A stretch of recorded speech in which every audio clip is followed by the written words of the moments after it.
there's been many people who've come to the show already who are just so grateful to have this story being told. I mean, I'm sitting on all these signs that say, talk about it. I feel like in the end, so it's a story about a family and about epilepsy and siblings. And as Kristin said, I could probably sum it up. Let's just talk about it. Let's just talk about the hard things. Hey, I'm Greg Grunberg, and welcome to Talk About It, the podcast where we focus on topics that everybody should be talking about, and hopefully they will be. Not only talking, but screaming about. Epilepsy shouldn't keep you from doing anything that you want to do. Talk about it. Talk about it. While we will continue our focus on epilepsy, of course, we will also look at other health conditions and causes. Our goal is to knock down, drag out, and eliminate stigma and raise awareness. Each episode, you're going to hear from amazing advocates and champions. You will learn, as I will, about how we can all help to make a real difference. Talking about it is important. It's all about connecting. Talk about it. Talk about it. Talk about it. Talk about it. Thank you for talking about it. Thank you for talking about it. Talk About It is sponsored by Seizures Are Signs. Seizures Are Signs is dedicated to educating those living with or caring for someone with uncontrolled seizures about the importance of early diagnosis, recognition, and treatment. To learn more, please visit seizuresaresigns.com.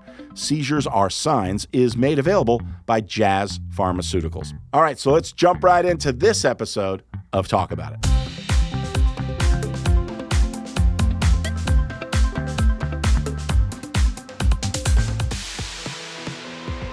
Just yesterday, life was so calm. Come on! Till someone dropped a medical time bomb. Yes! Eyes on the road, What? my car speeds along. So good! Radio's loud, hate this damn song. Okay, I'm sorry, but Wicked Schmicked.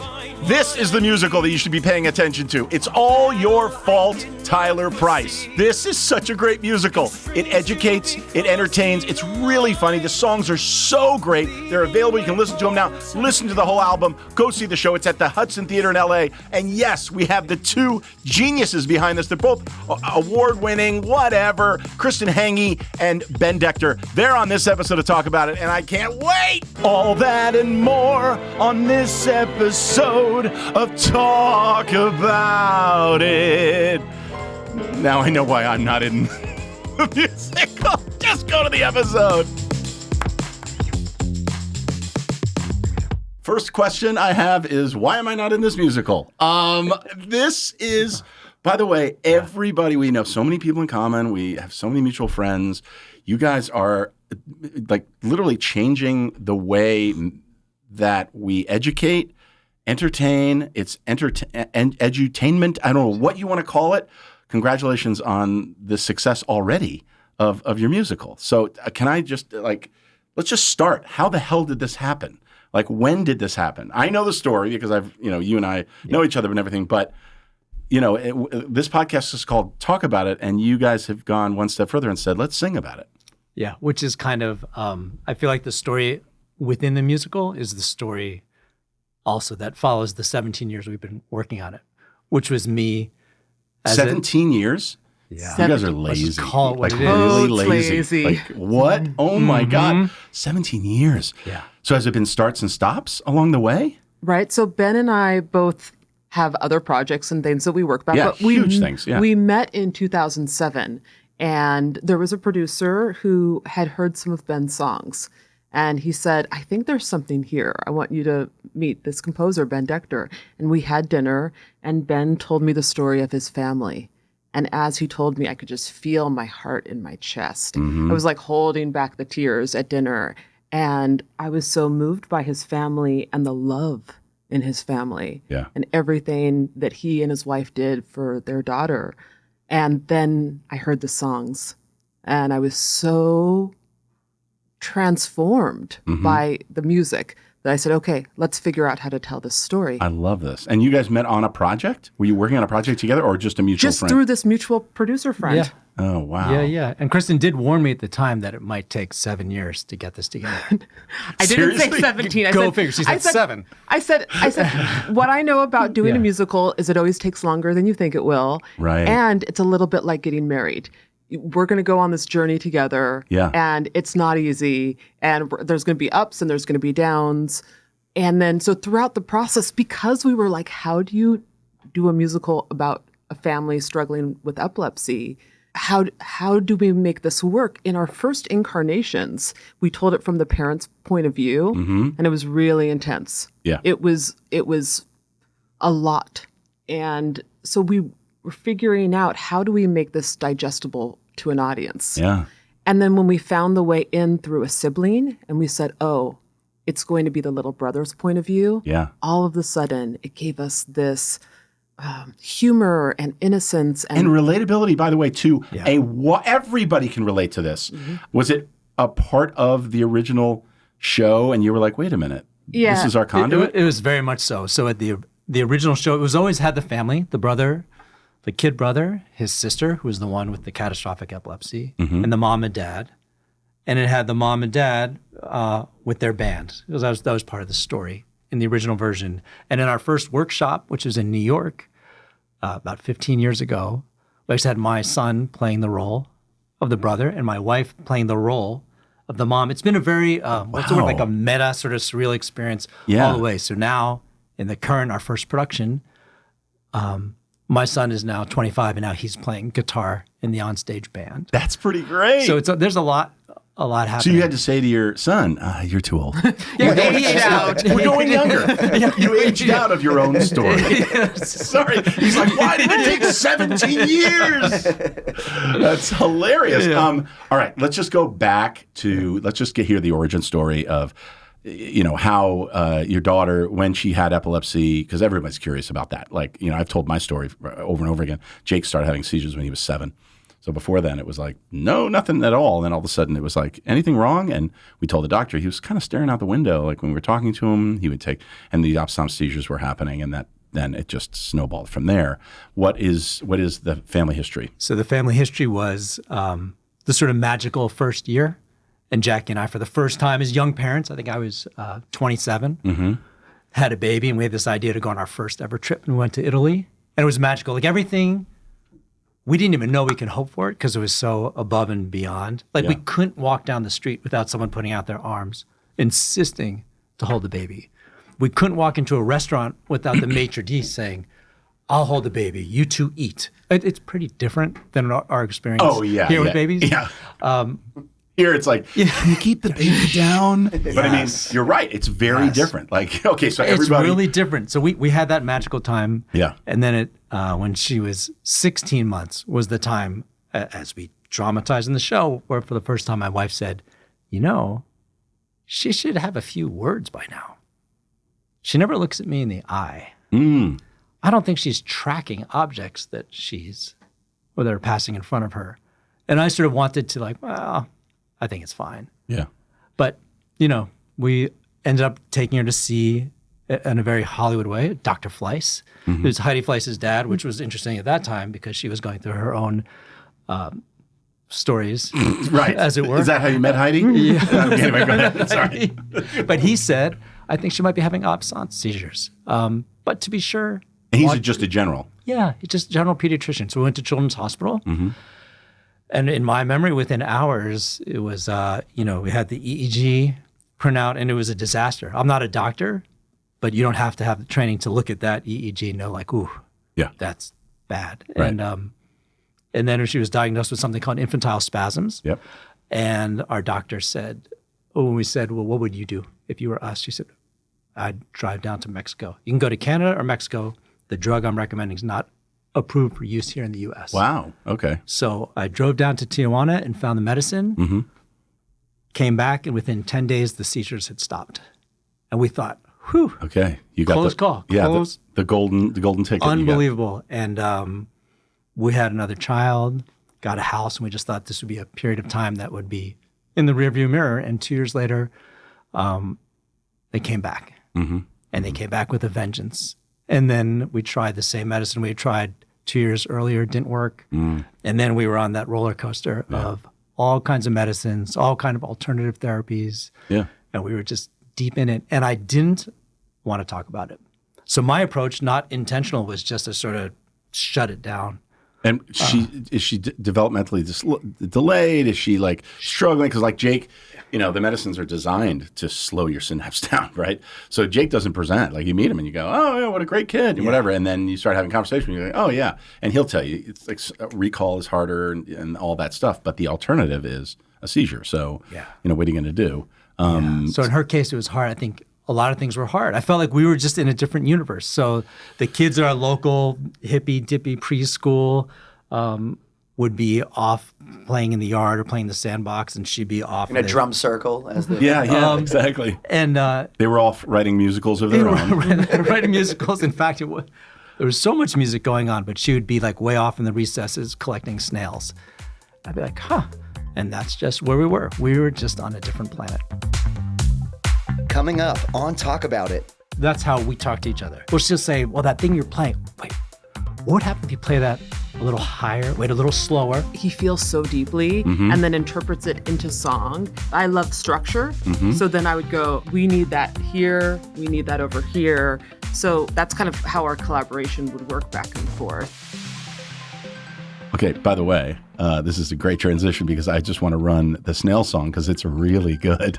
I would imagine you found snails inside the house like the father did? Okay, you got to check this out. I think snails deserve a song. I do. I think snails deserve a song. I do. Don't you? Well, they take their time. 'Cause they can't move. Fast on the ground, they hide under leaves. Slide through my yard, escape into trees. Coaxing them out of their beautiful shells. They come out for me 'cause I love them so well. I think snails deserve a song. I do. What is this slime all over my walls? I think snails deserve a song. Is that what I think it is staring at me? Well, they take their time. I don't have time to clean up this crap. And they look so... Save me from this. Oh, my house is a mess. Poke out antennas to check for distress. Look at this slime. I wish it would end. Dad, can't you see they like being my friend? I think snails deserve a song. Yeah, says who? Well, I do. I think snails deserve a song. Well, I think you're wrong. As Mom. Oh, they look so weird. but they make me Smile. Dad told her her name is Fana. Oh, Lucy, I really don't think. Oh, okay, fine. Hold it. Don't you love that she feels on your skin? Warm, bubbly. It kinda tickles, right? Yeah, it tickles. Hold on, I'll get some more. How did my life come to look like this? Puppy dogs and kittens for typical kids. I try to relax, dream in bed. Open my eyes, I see you instead. Right there, Dad. I like to hide, just disappear inside a shell, far away from here. No one to talk to, no big surprise, but I can't deny the joy inside her. Eyes open wide, I love watching them shine. Her lightness of spirit, I wish it were mine. Out in the open, so trouble-free. What I wouldn't give for that to be me. I think snails deserve a song. Guess I was wrong. Sing it strong. Snails deserve a song. Snails deserve a song. Snails deserve a song. Snails deserve a song. Snails deserve a song. Snails deserve a song. Snails deserve a song. Snails deserve a song. Snails deserve a song. Snails deserve a Snails song. deserve a song. Guess it's true. Snails deserve a song. So do you. Snails deserve a song. So do you. Dad, can I get a tarantula?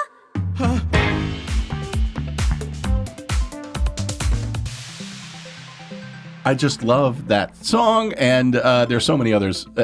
You have to see this musical. I've said it in the intro. I'm going to say it time and time again. It's All Your Fault, Tyler Price. Check it out. All the songs are on everywhere you get music too. It's Spotify, and I know on iTunes and everything, which is just a great. Listen to it before. I mean, look at this. Listen to it before you actually go to the show. It's at the Hudson. What is the plan after this? Like, is this something you want to take to Broadway? Is this, I don't know theater very, very well. I just know that when something is successful, you got to roll it out in other places. Well, that's exactly what we're figuring out right now. The road either to New York and taking it there or to London. So going back and forth, figuring out what are the next steps of where we'll grow this specific musical. Already? Before I guess you have to plan for success because already the reviews have been really good. But what's the initial run is going to be at the Hudson is? 6 week. Oh, 6 week. Okay. Till December 15th. We're figuring out right now if we're going to extend here or if we're going to start the process of moving the show. Yeah. But, Ben was talking about how he didn't want to talk about it. It was really hard for him. Yeah. And one of the first things we bonded over is how hard it can be to talk about difficult things in your family. And I think we both bonded about what it's like to have a father who can't talk about something that's hard. And so that became part of the central focus as well in this musical is how the dad learns to talk about his feelings. Yeah, and also the relationship. Do you guys deal with the relationship, the husband and wife relationship? Because, I know you've talked about this. Yeah. Both of you talked about it in interviews and stuff, how it breaks up most couples. And it really does. Yeah. With Elizabeth and I mean, Jake had 2 brain surgeries, and we've had countless seizures and things, and medevaced out of Disneyland, and we've had experiences that are just no one should ever experience that, right? And we bonded over it. We yelled and screamed at each other. We still do sometimes. We just get so frustrated. We go, oh, we're mad. We're pissed off at epilepsy. We're not pissed off at each other. So we're wasting. I always use this term, just like we're wasting time right now. We're just wasting time. What are we doing? And it's not a grand looking at all time, but it's just like this argument means nothing. It's not going to mean anything, and we've come together over that. It's just hard. It's really, really hard. It's hard. I feel lucky that therapeutic preschool we were introduced to, luckily just through a friend of a friend, all those years ago. When you agree that you're going to come to that school, they say, okay, as part of the program, you are committing to. I can't remember if it was every other week or monthly, couples counseling and group therapy. So that when you have a child who's struggling, the whole family's in it, and they recognize that. Yeah. So that was part of the deal, and I attribute that program to helping us. Yeah. And I have to say that we had an initial couples counseling thing that we went to, and it was the worst experience I've ever had. So people need to understand, keep going. Yeah. It's a marriage. It's like that third person when you're sitting there. I mean, we've just talked about we have a mutual friend who is incredible, but this person, we sat there and Elizabeth was like, I remember she was like, wait a minute, I can't remember. She was answering a question. And I said, oh no, that was when it was, and this woman actually goes, did I ask you the question? I was like, what? And she goes, I'm not talking to you. And I was like, whoa! And I literally was like, okay, I'll be down in the car. I was like, I don't have to win somebody over. And then we found somebody else that was just incredible. So don't be discouraged. It's so important. And then also the whole family, the whole family has gone to therapy, or you say it's group therapy? It was parents. So all the parents of the kids who were at that school were required to come and have a group therapy session. Wow. So we would all talk about it. That's so great. Yeah, and as Kristin said, though, but it was hard. So Jack and I would be there, and she would start to talk about how there was all these things that my daughter couldn't do. And I would sort of gently reach over and sort of squeeze her leg, like, maybe stop talking. Because it was hard. And it was through that process. And why was it hard? I mean, let's just get to it. Like, why was it hard for you? Why was it hard? I think I had grown up thinking that if things weren't sort of perfect, that's unacceptable. I was just going to finish your sentence. I mean, I'm right there with you. Yeah. And it's hard. And it also is, and I think it's everywhere. It's not in Manhattan. It's not in Silver Lake. It's not in, out in the valley where there's just this sort of keeping up with the Joneses, whatever. And then you get to these milestone moments, and people, they're not trying to be cruel, but like people will say, oh, what schools is she visiting? What university is she? It's like, what are you talking about? Like, it's an insensitivity that you can't help but feel, because that's the atypical, okay, this is the way the family unit progresses. Yeah. And it's just everybody does their own thing, man. Like a good day for us is Jake wakes up. Jake will have seizures like going from sleep to wake, right? So when this morning I was like, hey, dude, come down, you got to take your meds, whatever. And he's like, oh, yeah, he's already downstairs. He's already cooking breakfast. I'm like, oh, okay. That's a great day. It's a great day. And it's the shorthand that you and I have with each other. That's another thing, by the way, that part of this community that I love. If you're going to look for the shining light, if you're going to look for the positive, the light at the end of the tunnel and all that stuff, it's that I get to really meet people like you. And we get to immediately, there's no, like we just crashed through about 6 layers of like, we'll get to know each other. Yeah. No, it's just because we're in this club, we're part of a club we don't want to be a part of. I agree. It makes me think of, I told this story is when we were in rehearsals for the musical, a neighbor of mine who's a musician stopped me in the street. A neighbor who I don't usually talk to. Nice guy, I just don't. He said, hey, can we talk? I said, yeah. He said, my wife's a Hollywood actress, which I knew. He said, she has epilepsy. She's never told anyone because she's worried it will hurt her career. Oh, boy. We can't wait to come to the show. And they came. And just the look of gratitude. I feel like there's been many people who've come to the show already who are just so grateful to have this story being told. Yeah. Because I'm sitting on all these signs that say, talk about it. I feel like in the end, so it's a story about a family and about epilepsy and siblings. And as Kristin said, I could probably sum it up. Let's just talk about it. Yes. Let's just talk about the hard things. Yeah, but it's okay. Like if you can watch something else and identify with it and it gives you, like I get so much more out of what I do. And you guys, like you're just telling me, someone already get used to this because now you guys are going to hear from so many people. I hear it all the time. They're like, thank you so much for talking about it. It's almost like it gives them. It's a permission structure. It's a permission thing. Actually, we just got that the other day. Someone who had come to the show, it was a husband and wife, and they saw the dynamics play out with the husband and wife. And the husband said, oh, musical. I'm going to talk about my feelings. And that he was able to communicate something to his wife because they had just seen the show. Wow. Yeah. So those things I think are really rewarding. I love it. So they got in the car and she went, bum, bum, bum. I met another guy. It's like, wait a minute. Why are you singing? You're going to sing. So much easier. Why are you just breaking the song? So much easier this way. I want to talk about that for a second, okay? Let's talk about, because you're looking at a singer-songwriter right here. Yeah. What you're doing with Scott and with Jennifer, he's doing music for 911 and TV stuff. Oh, come on. Yeah. So this is what, but writing a song, approaching a song and going, do you start with the message? I mean, actually with you guys, it's, I want to tell a story out. I got to get me from A to B to C.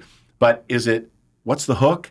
Your usual process compared to this process is really what I'm getting at. The usual process with doing film and TV stuff, of course, is starting with watching what's in front of me. Oh yeah. And what does it need and what does it feel like? I think with the songs, since I wasn't able to really talk about it, that became my outlet. It wasn't the first outlet. The first outlet was more like road rage stuff. I'd find myself just like engaging with other drivers, and that was so not healthy. Yeah. The next healthier one was starting to go to a boxing gym, which sort of happened by accident, but that actually helped with some of the anger issues. Wow. And then it became starting to write songs. So this was all before being able to talk about it. Yeah, yeah. And with the songs, I think it was just sometimes starting with a melody or a rhythm. Mm-hmm. It helped. Then sort of getting into it, started helping to run. Where I live in Silver Lake, there's a reservoir, so running around the reservoir. Yeah. And then that helped with the rhythms and the melodies would come while I was doing that. Do you, this is great because if somebody's watching this right now and they're like, like I'll be in the car and I'll come up with something. Do you dictate it into your phone? Do you because you don't want to lose or miss? No, I hook? don't, only because I don't like running with my phone, but I will just keep reciting it like a mantra as I run so that when I get home, I can go to the piano or down to my studio and get to it. Got to get you an Apple Watch. You could do it on the Apple right? Watch. Maybe that's the next thing. That's the next thing because then you just like, everybody did. I mean, you look like a crazy person, but you're in Silver Lake, so you'll be fine. You'll be absolutely fine. And then there was times as we got into it, one of the great things about working with Kristin is it sort of reminds me of like film or TV stuff, like the notes I like getting. Like I never like getting a note from a producer's like, right. What would that sound like if it were an E flat? I'm like, I don't know. Or what would that sound like? Maybe that should be brass. I'm like, I don't know. Yeah. But I like when the notes are, it'd be great if just in that moment, could we feel a little more sad, or could it feel a little more like, I'm like, oh, that I can do. And the thing is, like, you've had such success. I mean, like Rock of Ages, like these things are huge musicals. And so are you listening to something and going, that's a hit, we have to use it? And then also the evolution of this, you must have a bunch of songs that like it didn't make it. Yeah, right? there's songs that didn't make it. And what I love with Kristin, as far as the notes, though, is that's how we talk to each other. We'll just say, well, that thing you're playing, wait, what would happen if you play that a little higher, wait a little slower? That could work. Wow. When, the son, Jackson, confronts the dad. Like, it's a really great interaction. Yeah, it's almost like I do feel like Ben is a fountain of music. Just he feels so deeply and then interprets it into song. And then he would bring me these songs. And then I think I love structure.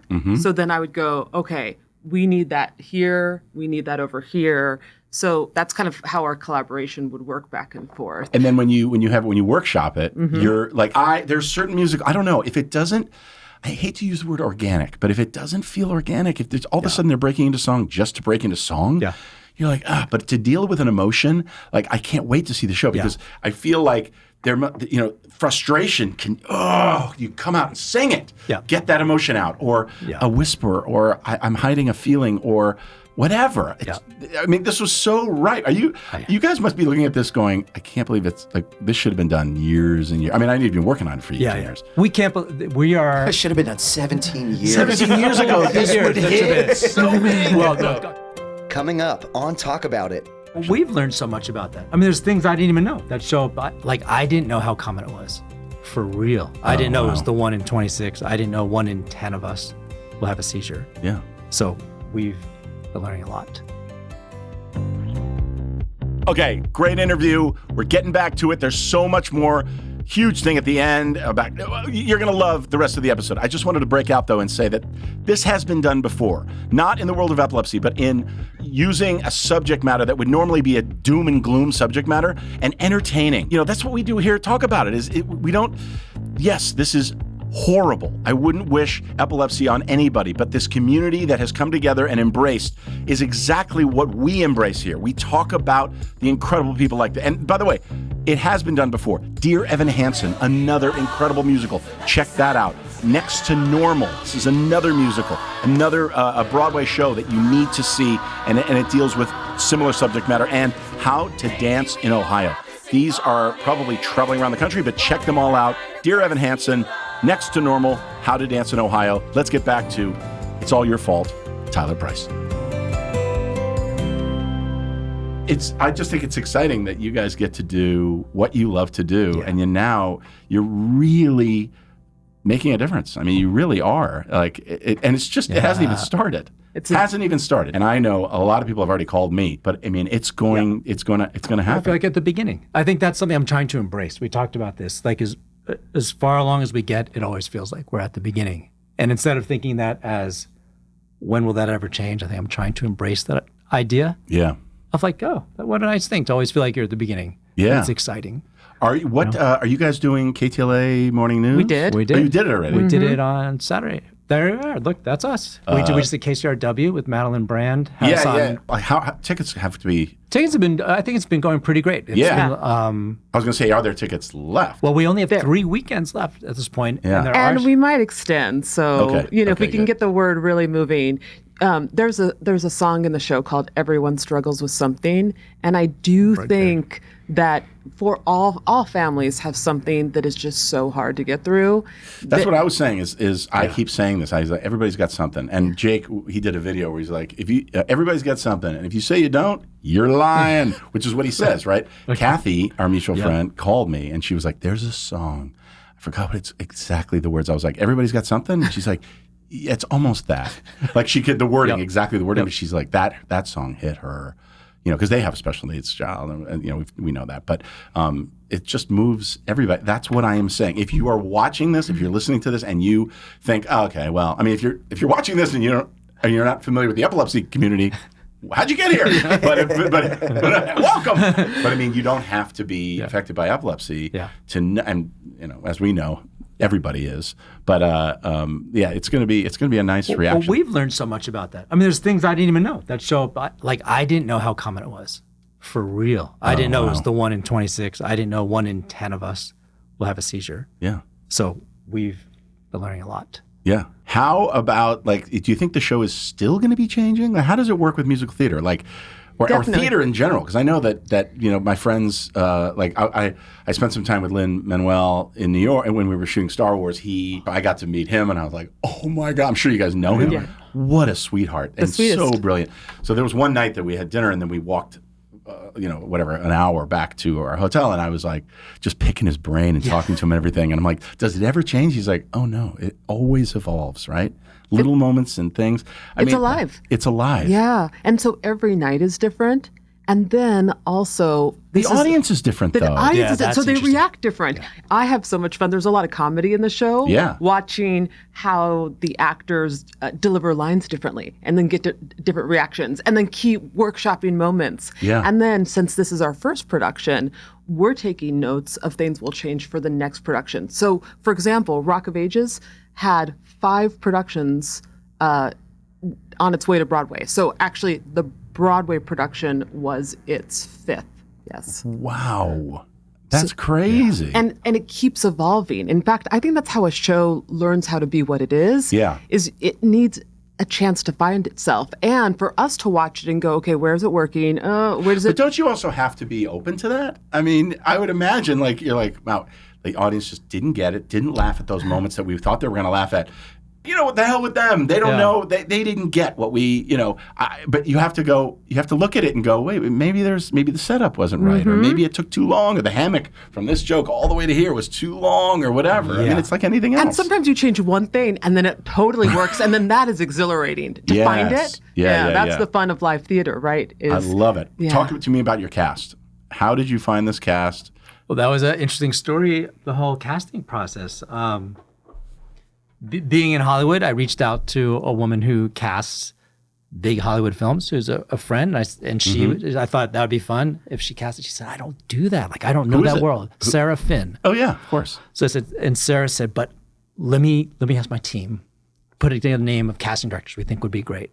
And they had a name on there, Zachary Spiegel. Mm-hmm. I said, Zachary Spiegel? Like, it just sounded kind of familiar. So I said to my wife, Jackie, is there any chance that Zach Spiegel is the Zach Spiegel whose bar mitzvah we were at like 20 years ago? I said, I don't know. So I called Zach. Oh, sorry. And the other thing is my wife in her previous life was an attorney. She worked at a downtown firm, and the big cheese was Bennett Spiegel. Okay. So it was his son. So I said, I called up this kid, he's younger, Zach. I said, Zach, you don't know me, but my wife used to work for your dad, and Sarah Finn recommended you. And he was just like, what? Wow. And we have a musical, and we want to talk to you about. So Zach Spiegel was the casting director who, after that initial phone call, he was so tickled. And he helped pull together. I will say, Kristin also knows a bajillion, like a lot of actors. Yeah. Kristin knows a lot of people in that world. But between Zach and Kristin, I would say. Yeah. Well, one of the exciting things was he spends a lot of time in this young artist space. So he knew that the young people in this show have to do a lot. In fact, there's an 11-year-old little brother that basically carries the show. Yeah. And so Zach He plays Tyler? Oh, no, he plays Jackson. So Tyler Jackson. Tyler Price is the bully that Right. who is the instigator of all the trouble. But Jackson, he found this young boy named Charlie Stover, who is just this incredible triple threat and sings like a dream and such a good actor. In fact, it's really fun to watch how people react to his performance. I love the look of the cat. But I know, aren't they great? I've done a couple of movies with kids, and it's hard, man. It is. I mean, as you guys know, it's like you have to get over this sort of Disney version of their acting. And God bless them, they're young and they don't know, and so they're programmed. How do you get them to actually listen? This is emotional. This is like, they can't just say my line, sing my line, and then they have to react. That was a lot of what we were looking for when we were auditioning, is someone who can be present. Yes. And can emotionally listen and react. And then when we were in the rehearsal process, we talked a lot about trusting our instincts. Yeah. What do you feel right now? Right? And then doing exercises to keep it fresh and to try things. And okay, now we're going to try it. We'll really let the anger out. Okay, now let's explore. And That's now let's great. And also just talking to them in terms of like actions. Being a theater director, let's talk about motivations. Let's talk about actions, things that they can do. And so if I can keep them out of their heads, but actually in their bodies. Yeah. And then did you, some actors do research, some don't. Did you feel the need to educate them all on what a seizure is and what epilepsy is and how to deal with it and all of that? Because you could have directed them to talk about it on video.com. I'm just saying, a little We've plug. talked about it a lot, and they came to us, a lot of them, because I think some of them, I felt like during the rehearsal process, so many of them told me like, oh, my cousin had epilepsy, my mom had seizures. Oh. We had our merch guys reach out to us. They said, they called us. They said, one of them said, my mom has epilepsy. I heard about the show. Can we do your merch? I'm like, yes. Our choreographer, his niece has epilepsy too. Yeah. So he also had lived experience of like how to put a seizure on stage. So those kind of things. And then we would talk a lot about it in the room as we were doing it. And we treated it very sacredly. And what is the reaction of people when they're actually, I'm sure there have been moments when you're watching the audience watch the show when a seizure is performed on stage as being, that's got to be, because then there are certain people that are like, okay, this is over the line. I don't know how to deal with this. Because when Jake's had a seizure, people scatter. Like, they're just like, I don't want to. And then other people will come over, they know what to do or whatever. But I mean, there's that stigma. It's scary to see someone have a seizure. I mean, it must be interesting, the reaction that you get from the audience. Well, I think you mentioned Max, and you talk about working with the actors. That's our choreographer. I think this choreographer, Max, was such a special person to bring in, not only because, as he says, his favorite person in the world is his niece who has epilepsy, but he's also the most thoughtful and like in his body guy, like was such an interesting character. Himself. And Kristin worked with him from Max Reed. Max Reed from day one. Oh, something else I'd love to point out. Jamie Roderick, our lighting designer, we also worked to make it a lighting-safe theatrical production. I saw that. Thank you for that. I mean, I would have assumed that you'd be aware of that, but I mean, there are some things that are online, and I'm like, this is not going to help the epilepsy community, like concerts and things where you go, this is bad. We've been at the forefront of that. We're doing a summit, which I love you guys to be a part of. We're going to eventually do a summit, and I'm going to get Jason. I'm going to get a few other showrunners in Hollywood people just to come together to go, okay, when you're dealing with a medical condition, how much research do you do? How do you pay attention to that? And because if there's a joke about seizures. Okay, that's part of life. People joke about seizures. You can't be so sensitive, but there are other jokes that I don't find funny, and I'll speak up about it.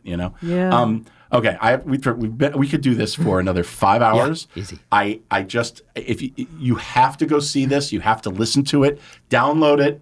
It's really good. I mean, I'm not going to sit here and go, you're going to learn something. Do yourself a favor. No. This is really, really good. Let everybody know where they can see it, how they can see it. If they're not in LA, they're not in New York, they're not in London, are you going to be shooting it? Like what can people do right now if they want to check it out? They can go to our website, which is tylerpricemusical.com. All the information is there. Our theater, the Hudson Backstage, when it's running, how to get tickets, and to get on our mailing list so they can find out how to see it no matter where they are. Oh, perfect. Okay. And then they can download listen and watch right here. Oh, you can listen and watch right on the site. Right on the site. Oh, that's great. We have all sorts of videos and things about the show. This is tylerpricemusical.com. Also follow them on Instagram. Instagram.com/tylerpricemusical. And if your child's ever been bullied, I would imagine that's to see that black eye, it's a little bit of redemption. It's like, all right. There is a bit of that. Yes. Tyler Price. I can't wait to come see the show. Thank you for doing it. And also, we should do this again and just talk about how the evolution of the show. But it's all your fault for making this musical. Thanks for taking 17 long years to do it. Thank you. And thanks for being on the show. Our pleasure. Thank you Greg. so much. Well, that's a wrap on another episode of Talk About It. Remember, we're all human. We're all dealing with something, and a little compassion every day can change so many lives. Thank you to our special guests. Special thanks to our sponsor, SeizuresAreSigns.com. Thank you to J.J. Abrams for our theme music. Thank you to Nick Marzak for producing, directing, editing, and incidental music. On behalf of my fellow producers, Ken Lohenberg and Nick Marzak, thank you for listening. Thank you for watching. And if you're not watching, go to talkaboutitonvideo.com to watch these episodes. They're now on video as well. I'm Greg Grunberg. Don't forget to talk about it, and I will see you next time. This podcast is a production of the Talk About It Company.